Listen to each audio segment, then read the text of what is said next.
Gul Dukat is very proud of the monument his people are erecting in his honor at the gateway to the Imperial Plaza. General Martok does his best Duke Evers impression, and Julian Bashir says his tool is either a self-sealing stem bolt or a reverse ratcheting router. Hey, everybody, and welcome to the 7th Row with Sirach Lofton. Hello. That was a laugh cough. Sorry about that. That was a very long intro I had to throw out there.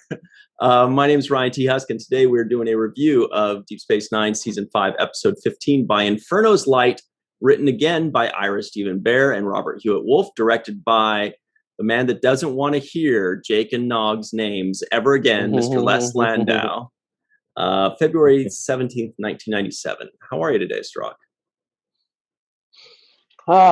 Doing good. I was expecting you to word the Gul Dukat thing a little bit differently. I was expecting you to say Gul Dukat has an erection in progress. Yeah.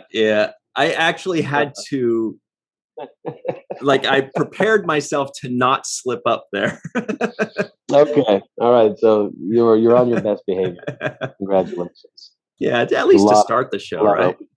There was a lot of open room there, so I can hear the temptation in your voice.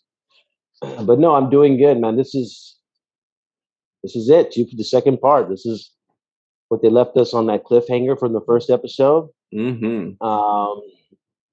It's kind of, it's funny because usually when you watch an episode and it says previously on, and then they show you whatever happened previously, usually you're like, yeah, all right, go on, get on with it. I already saw this, but in this moment, I was actually watching the previously on DS9 as much as I was watching. You know what I mean? It was intriguing for me. I was like, oh, let me catch up. And I remember that. I remember that scene.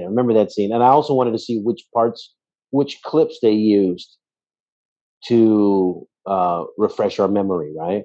Dude, that's so funny that you mentioned that, because I put all that in my notes. Like, first thing in my notes was how exactly did I word it? It's interesting to see how they cut the last time on Star Trek segment together. And I thought the same thing as you, where normally when they say previously on Star Trek, I just skip ahead about a minute and a half. Right. Just skip. I'm like, I know what but this time I was like, it was such a good episode. I actually want to relive it for a second. And I'm also curious as to what they're going to use to piece it together. So that's so funny that you mentioned that. You kind of stole my thunder, but that just shows that these guys are doing something right, that everybody that's watching it is like, no, I'm not skipping ahead. I want to know what's going on. Yeah. I was like, I was watching the previously. I was excited because I really wanted to know which clips they would use to represent the episode, right? What were the things that they wanted us to highlight on? Because obviously they're going to carry those themes on into this new episode. But they used a couple of clips that I kind of half forgot a little bit. I didn't write in my notes some of those clips, or maybe didn't talk about it as much. There was one with the Dukat, for example. I was like, oh, that's the Dukat scene they liked.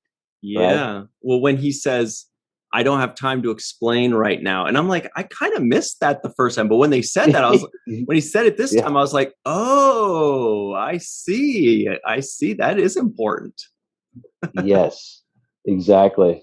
So that was my first kind of takeaway from just like right away, right from the beginning of this watch, getting a rewatch of the last episode, getting back familiar with what was so great about it, getting my palate wet for what was about to come too. Yeah. And it was just like, it was everything I was looking for. So once again, one of the things also that I'm excited about, and I think that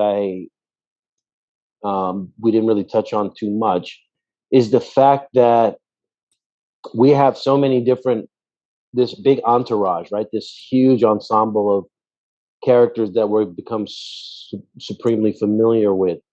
Yes. And that's another element that I find myself kind of loving so much, because I know who Galron is. I know who Martok is. I know what Dukat's thinking. And all of these characters, these supplemental characters that make Deep Space Nine so great, are all kicking in gear at the same time, and it's kind of exciting for me. there's a lot to talk about in this episode. Real quick, I do want to give a shout out. We are always happy to give a shout out to our good friends, including today, Mr. TJ Jackson Bay, associate producer and super fan of the show and of other Star Trek series, I should say, Star Trek series, not other. And especially to his llama, Jeffrey, of course, his floating balloon llama. And it actually came up in our donor group, our Patreon group that's for patrons only. And our good friend, Mr. Scott Jensen, shout out to him, also made a little Photoshop work I'm going to show you guys real quick this Photoshop work when he mentioned TJ's Gorn, because TJ dressed up as a Gorn before. So this from the scene from the animated series, and Scott Jensen added a llama to the Gorn. So TJ is basically the official party Gorn with his llama nowadays. He's in the episode. He's been digitally remastered. That's great. And look how chill he's happy. He's having his drink. He's got his llama. He's blocking everybody's view behind him.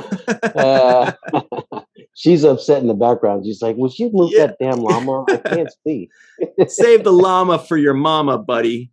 And then one last, I guess this was also Scott Jensen. This is new to me. I missed this one till just now, but he did another Photoshop. The Gorn later on in his commercial with William Shatner. But he still has that right there. Good old llama. Anyway, so shout out to our friends there. All right. Scott Jensen put that together? Yeah. Yeah, man. Good job. Good job. TJ, we see you, man. You and your llama. Can't miss him. So, back to the show. Sorry about that, everybody, but that was funny. That provided hours of laughter. I just kept looking at it over and over again. It's amazing. It's great. Anyway, so back to this episode. I don't know really where you want to start, but there was a lot to cover here, and it was all good stuff. I think there's pretty much anywhere you can start. The big thing for me was like the opening, right away in the opening scene, when you see Ducat's ship joining or following behind the Jemadar, and you're like, what kind of suicide mission is this guy on, right? He's gonna try to fight a whole squadron of Jemadar warships. Like, there's no chance. And then you see him kind of make this big turn, and the ice in his veins starts running at full potential. Right. And he starts giving Kira the business. Like, he's basically like, honeymoon's over. I'm done flirting with you. And I gave Zial a chance. Yeah, for now. I gave Zial a chance. And you know what? I'm going to go with the dark side. I'm going to join forces with the dark side. Yeah, when Kira mentioned, what about Zial? His voice lowered. He goes, "She made her choice." Woo! But you're right. Like, every single time we think, "Oh, Ducat's got something endearing about him," he turns around and goes, "Or do I?" Or do I? But I mean, there's moments when he has flashes where you're like, "Oh, this guy, he's not so bad. He has potential. He, just like he's one or two conversations away from, being a nice guy." But no, he's so cynical. He's so self-motivated, and he's willing to sell anybody or anything out for his own kind of stature, elevation, promotion, whatever you want to call it, for his legacy. And it was crazy. It was cold. I was like, what the F? Ducat Cardassians have joined the Dominion? I was like, wow, this is big. This is big. Huge. And this was another one of those times where I was watching it and thinking of you when the Romulans appeared at the end there. I was thinking, oh my God, right now Soraka's going, what is going Yeah, on? Like, this is crazy. yeah. I was actually the whole time I was saying this is going to be the biggest battle scene in the history of anything, right?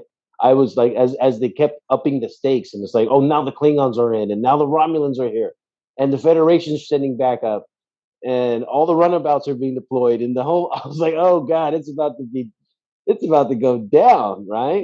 This is like World War or Intergalactic War One or whatever you want to call it. Alpha Quadrant War One, yeah. Yeah, it was like a big deal.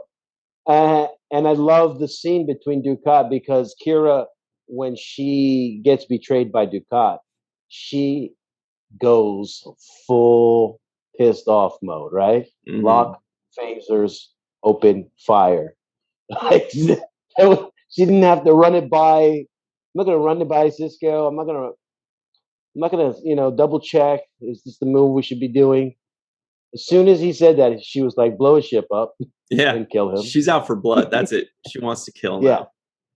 Yeah, she wants to kill.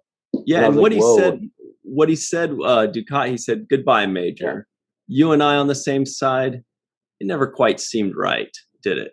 And he's just kind of like, well, come on.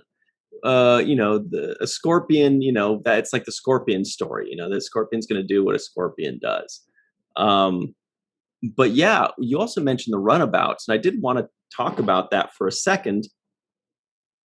I thought it was cool, and it showed the desperation of the situation that they deployed the runabouts for the battle. Like, these are basically shuttlecraft. These are just little transport vehicles, but they're like, hey man, if that's all we got, you grab two people and you go in a runabout. And so they had the Defiant, they had the Klingon ship, and they had 3 runabouts. And they're like, all right, let's do it. And if they had a vacuum cleaner with a laser on it, they'd throw that out there too, man.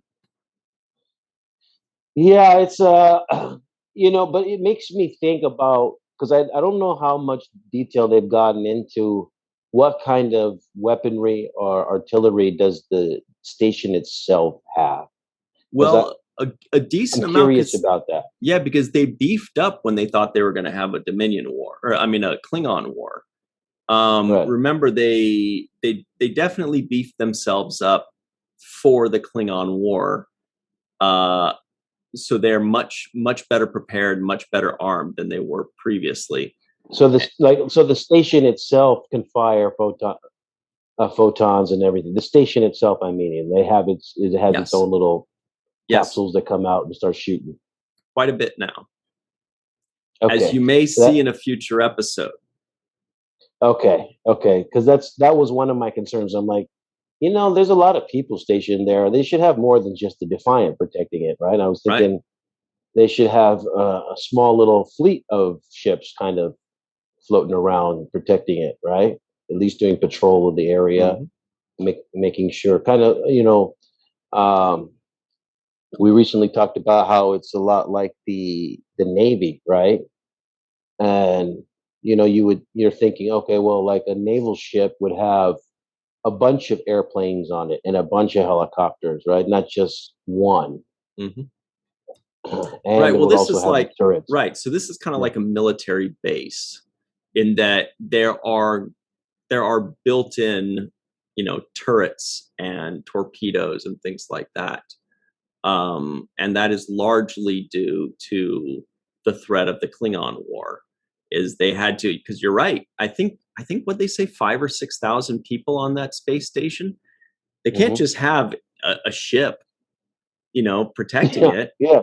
One ship. It's a tough little ship, but that space station needs to be able to defend itself, especially when the Defiant's gone. And especially considering the fact that it's sitting right at the edge of the wormhole, so anybody coming out of that wormhole, however many ships it is, that's the number you're facing right away. Deep Space Nine is target number 1 to anybody going through that wormhole. So I'm just like, wow. I hope it's capable of defending itself. I thought Ducat had some really great moments in this episode. The one scene where he has a conversation with Cisco, and he says, "You know, when I said everything Cardassian is going to be reclaimed, that includes Deep Space Nine, brother." So yeah, it's getting hairy, man. yeah, when he says that, I was like, "Oh shit, you're really starting them. Those are them fighting words. Mm-hmm. Very Those much is fighting so. words." Yeah. Yeah, and Cisco's like, "You want it? Come and get it." You know. Yeah, there's some Yeah. heat there. There is some heat between those two. And it's cool because it's like, you know, Star Trek's so good at making the big scale conflict and then the more small scale conflict. The big scale is, oh my God, you know, all of humanity and all the Klingons and everything in the Alpha Quadrant is going to be destroyed by the Dominion. But what's even more relevant to the viewer is, oh shoot, these guys are coming for Deep Space Nine. You know, that just makes it hit close to home to us. And that's, you know, and that's more so than just a military target or a strategic target. It's also personal for Ducat. He's like, I want my baby back. Like that, you know, there's a pride thing there. That's all ego. Yeah, it's a lot of ego involved with that. And you know, he's just a good adversary because he's just, you know, he's really good at these scenes where he's like, I'm not taking anything from you, and you're gonna bow down to my will. He's basically a really good evil person. um, but yeah, I thought there were so many moments. One of the things that I said I love how the audience is in on some things, but not really. Yeah, like Bashir. Like Bashir, right? So we're in on the Bashir.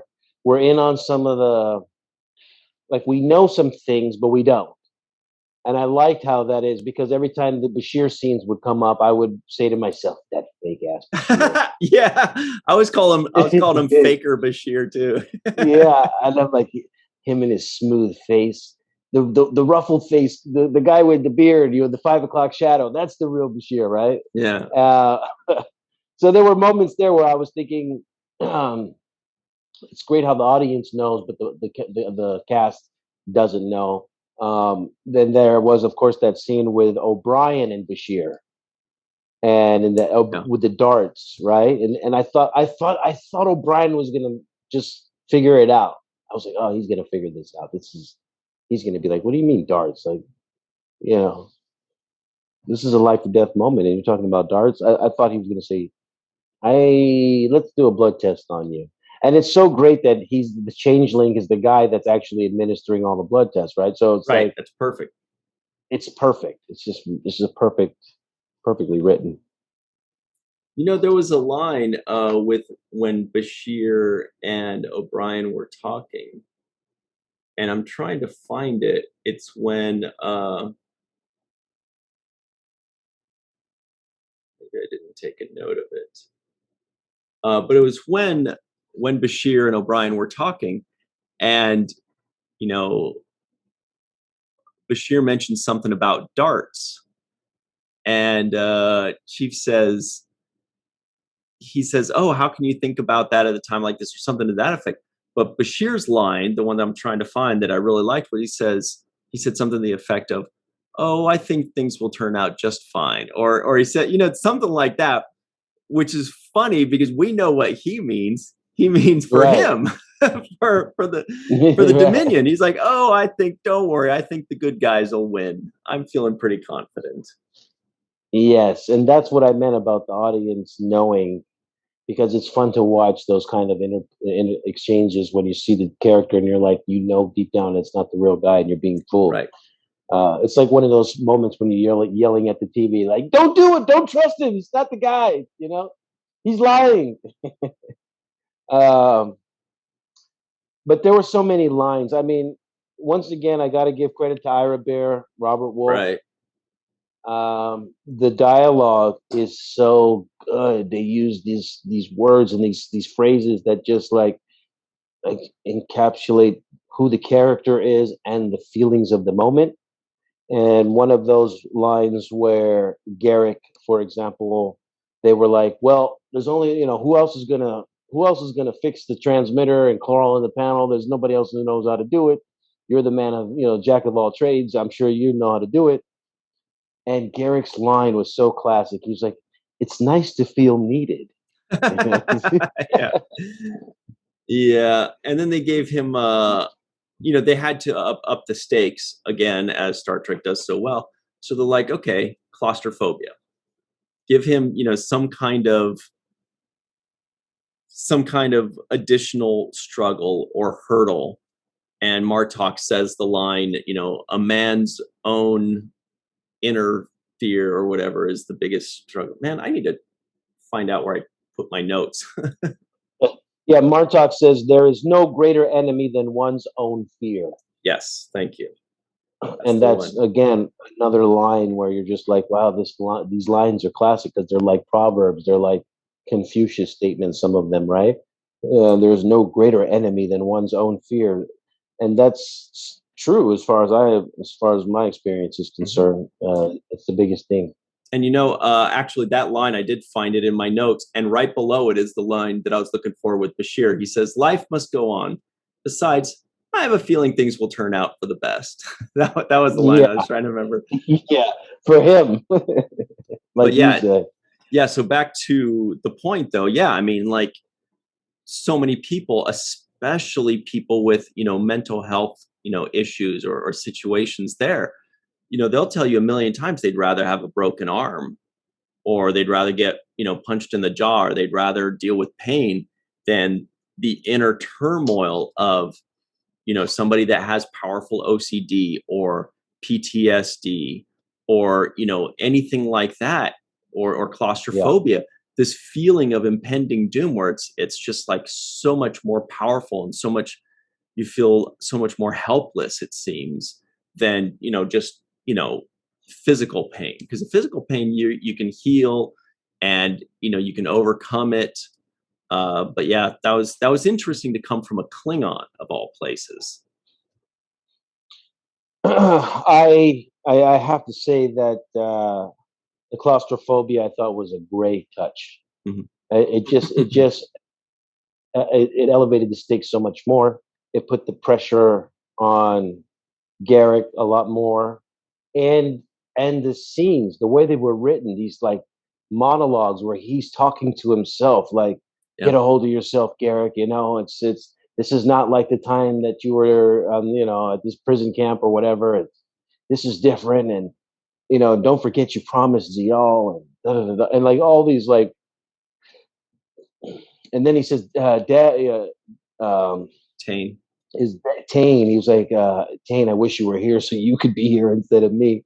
Like, I mean, just the whole, those are the conversations you have with yourself in those kinds of moments, right? Where you're like, if you're trying to fight your fears, those thoughts are going through your head. Okay, it's all right. It's going to be fine. You'll get rescued. Help is coming soon. Just stay calm, or whatever it is when you're in a crisis moment like that. You go through this process of, then you start making deals with God, like, God, if you just get me out of this, I promise I will, fill in the blank. Else. Yeah. Anything, whatever. You fill in the blank. I promise I'll stop. I'll be good. I'll do, I'll donate money. I'll do this. I'll make up for it. But just, you start making these deals, and you start going through the psychology in your head. And like you said, they dealt with this claustrophobia issue so well. I thought was just perfect, because that's kind of the way the phobia consumes you, right? And facing your fears was a big element of this thing. I wrote down amazing scene. I didn't even write the dialogue down, but I was so caught up in it. I was just like, this is so good. I like the tightness of the shot, with the way the light was just minimal, and it had those like really like those 3 LED probe light things, or 4 strands. I liked the way the lighting was. I liked the way it felt like he was trapped, or in a very confined space. And I bought it. It seemed 100% believable to me. Yeah. Let's talk about this a little bit more on the other side of the break. We do have to jump into that break very quickly. But everybody at home, we're going to come right back on the other side of this break and talk more about this. Boy, this segment went by fast. We'll be right back on the seventh rule.